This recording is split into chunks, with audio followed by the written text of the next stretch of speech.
La Bible dit, ayez les sentiments qui animaient, qui étaient en Jésus. Les sentiments qui étaient en Jésus. Quels sont ces sentiments? L'humilité. Il s'est rabaissé. Il s'est humilié lui-même. Abakou m'a imposé coup de choucha. Tu vois? Abakou m'a imposé coup de choucha. Aujourd'hui, le mal que nous avons avec les gens, c'est quoi? Ils cherchent plus la gloire, mais ne s'humilient pas. Les gens aujourd'hui, ils cherchent vivre une vie glorieuse, une vie de luxe, mais ne s'humilient pas.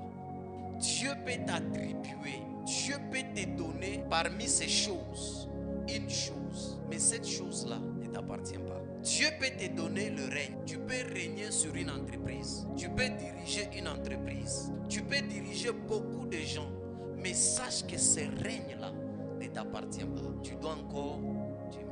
La Bible dit Jésus était au même niveau. Il était égal avec Dieu. Mais il s'est dépouillé lui-même. Il s'est lui-même humilié. Dieu peut t'attribuer la puissance. Mais cette puissance n'est pas à toi. Elle appartient à Dieu. Le miracle s'opère par la puissance de Dieu. Nous sommes ensemble. Tout se fait par la puissance de Dieu. Mais ces choses-là n'est pas à nous. Ça appartient à Dieu. On va nous lire Ephésiens 3:20.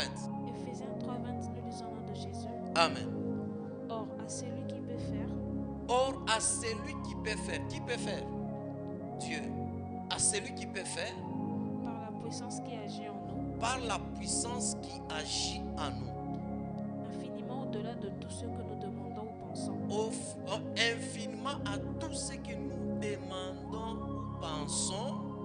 À lui soit la gloire dans les églises. À lui soit la gloire dans les églises, oui. Et en Jésus-Christ. Et en Jésus-Christ. Dans toutes les générations. Dans toutes les générations. Au siècle des siècles. Amen. Amen.